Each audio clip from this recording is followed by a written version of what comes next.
ನಮಸ್ಕಾರ. ಭಾರತೀಯ ಆರ್ಥಿಕ ಸುದ್ದಿಯ 16 ಜುಲೈ ಸಂಜೆ 6 ಗಂಟೆಯ ಆವೃತ್ತಿಗೆ ಸ್ವಾಗತ.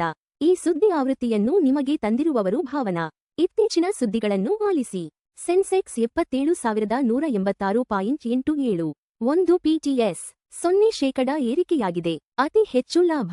ವಿಪ್ರೋ 1.77% ಏರಿಕೆಯಾಗಿದೆ. ಅತಿ ಹೆಚ್ಚು ನಷ್ಟ. ಎಚ್ಡಿಎಫ್ಸಿ ಬ್ಯಾಂಕ್ 0.88% ಕುಸಿದಿದೆ. ನಿಫ್ಟಿ 50 ಇಂದು 24,072.75 0.02% ಆಗಿದೆ. -0.02% ಕುಸಿದಿದೆ. ಎನ್ಎಸ್ಇಯ ಅಗ್ರ 50 ಕಂಪನಿಗಳನ್ನು ಟ್ರ್ಯಾಕ್ ಮಾಡುತ್ತದೆ. ಸೆನ್ಸೆಕ್ಸ್ ಸ್ಥಿರ. ನಿಫ್ಟಿ 24,072ರಲ್ಲಿ ಮುಕ್ತಾಯ. Iran US ಉದ್ವಿಗ್ನತೆ. ಸೆನ್ಸೆಕ್ಸ್ 77,186 ಮತ್ತು 87 ಪೈಸಾರಲ್ಲಿ ಬಹುತೇಕ ಸ್ಥಿರವಾಗಿ ಮುಕ್ತಾಯಗೊಂಡಿತು. ನಿಫ್ಟಿ 50 ಕೇವಲ 0.02% ಕುಸಿತದೊಂದಿಗೆ 24,072.75ರಲ್ಲಿ ಮುಗಿದಿತು. ಇರಾನ್ ಯುಎಸ್ ಭೂರಾಜಕೀಯ ಉದ್ವಿಗ್ನತೆಗಳು ಹೂಡಿಕೆದಾರರ ಆಶಾವಾದವನ್ನು ತಡೆಹಿಡಿದವು. ನಿಫ್ಟಿ ಬ್ಯಾಂಕ್ 57,582.25ರಲ್ಲಿ 0.30% ಕುಸಿತದೊಂದಿಗೆ ಮುಕ್ತಾಯಗೊಂಡಿತು. ಟೆಕ್ ಮಹೀಂದ್ರಾ ಕ1 ಲಾಭ 28% ಏರಿ 1,465 ಕೋಟಿ ರೂಪಾಯಿ ತಲುಪಿತು. ಟೆಕ್ ಮಹೀಂದ್ರಾ ಕ1 2026ರಲ್ಲಿ 1,465.1 ಕೋಟಿ ರೂಪಾಯಿ ಸಂಯೋಜಿತ ನಿವ್ವಳ ಲಾಭ ದಾಖಲಿಸಿ ವಾರ್ಷಿಕ 28% ಏರಿಕೆ ತೋರಿಸಿತು.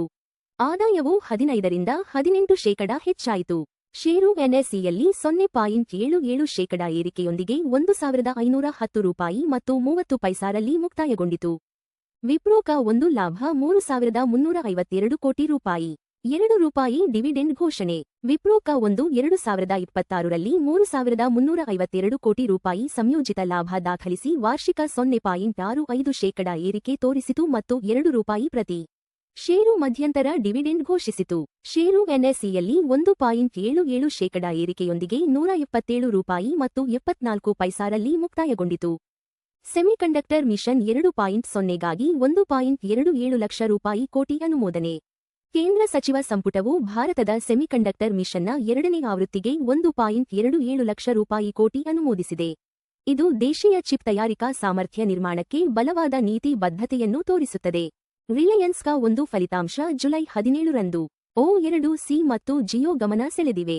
ರಿಲಯನ್ಸ್ ಇಂಡಸ್ಟ್ರೀಸ್ ಜುಲೈ 17ರಂದು ಕ1 ಫ್ರೀ 27 ಫಲಿತಾಂಶ ಘೋಷಿಸಲಿದ್ದು, O2C ಮತ್ತು ಜಿಯೋ ಪ್ರಮುಖ ಆದಾಯ ಚಾಲಕಗಳಾಗಿರಲಿವೆ ಎಂದು ವಿಶ್ಲೇಷಕರು ನಿರೀಕ್ಷಿಸಿದ್ದಾರೆ. ಷೇರು ಎನ್ಎಸ್ಇಯಲ್ಲಿ 0.08% ಏರಿಕೆಯೊಂದಿಗೆ 1,296 ರೂಪಾಯಿ ಮತ್ತು 60 ಪೈಸಾರಲ್ಲಿ ಮುಕ್ತಾಯಗೊಂಡಿತು. ಚಿನ್ನ $4,035 ಪ್ರತಿ ಟ್ರಾಯ್ ಔನ್ಸ್ಗೆ ಕುಸಿತ. ಬೆಳ್ಳಿ $56 ಮತ್ತು 80 ಸೆಂಟ್ಗೆ ಇಳಿಯಿತು. ಚಿನ್ನ 0.22% ಕುಸಿತದೊಂದಿಗೆ ಪ್ರತಿ ಟ್ರಾಯ್ ಔನ್ಸ್ಗೆ $4,035ರಲ್ಲಿ ಮುಕ್ತಾಯಗೊಂಡಿತು.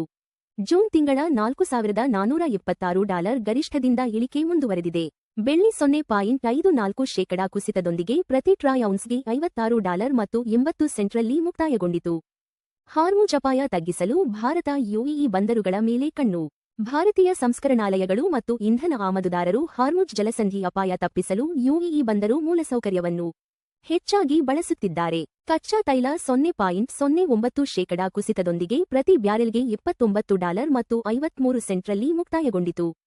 ರೂಪಾಯಿ ಡಾಲರ್ಗೆ 96.33ರಲ್ಲಿ ಮುಕ್ತಾಯ. ಯುಎಸ್ಡಿಐಎನ್ಆರ್ ಸ್ವಲ್ಪ ಕಮಜೋರ.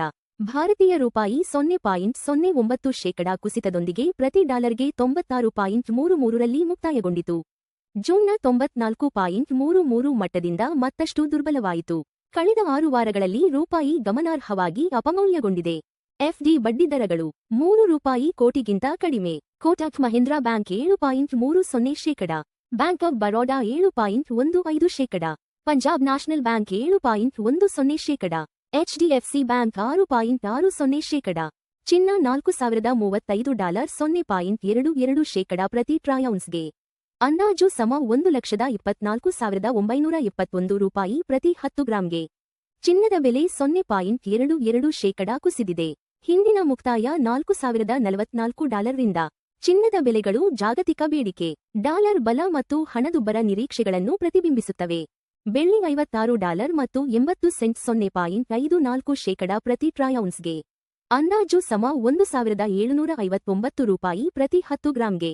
ಬೆಳ್ಳಿ ಬೆಲೆ 0.54% ಕುಸಿದಿದೆ. ಹಿಂದಿನ ಮುಕ್ತಾಯ $57 ಮತ್ತು 11 ಸೆಂಟ್ರಿಂದ. ಬೆಳ್ಳಿ ಬೆಲೆಗಳು ಕೈಗಾರಿಕಾ ಬೇಡಿಕೆ, ಸೌರಶಕ್ತಿ ಮತ್ತು ಕೇಂದ್ರ ಬ್ಯಾಂಕ್ ನೀತಿಗಳೊಂದಿಗೆ ಸಂಬಂಧ ಹೊಂದಿವೆ. WTI ಕಚ್ಚಾ ತೈಲ $29 ಮತ್ತು 53 ಸೆಂಟ್ (0.09% ಪ್ರತಿ ಬ್ಯಾರೆಲ್ಗೆ ವಹಿವಾಟು ನಡೆಸುತ್ತಿದೆ. ತೈಲ ಬೆಲೆ 0.09% ಕುಸಿದಿದೆ. ಹಿಂದಿನ ಮುಕ್ತಾಯ $79 ಮತ್ತು 60 ಸೆಂಟ್ರಿಂದ. ಕಚ್ಚಾ ತೈಲ ಬೆಲೆಗಳು ಭಾರತದ ಇಂಧನ ವೆಚ್ಚ ಮತ್ತು ಹಣದುಬ್ಬರವನ್ನು ಗಣನೀಯವಾಗಿ ಪ್ರಭಾವಿಸುತ್ತವೆ. US $96 ಮತ್ತು 33 ಸೆಂಟ್ (0.09%ಗೆ ಭಾರತೀಯ ರೂಪಾಯಿ ವಿರುದ್ಧ ವ್ಯಾಪಾರವಾಗುತ್ತಿದೆ. ರೂಪಾಯಿ 0.09% ಬಲಗೊಂಡಿದೆ.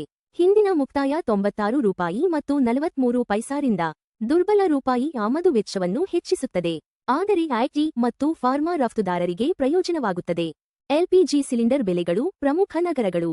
ಚೆನ್ನೈ $957 ಮತ್ತು 50 ಪೈಸಾ $3,106.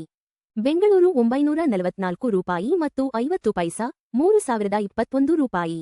ಆಂಧ್ರಪ್ರದೇಶ $966 ಮತ್ತು 50 ಪೈಸಾ $3,128.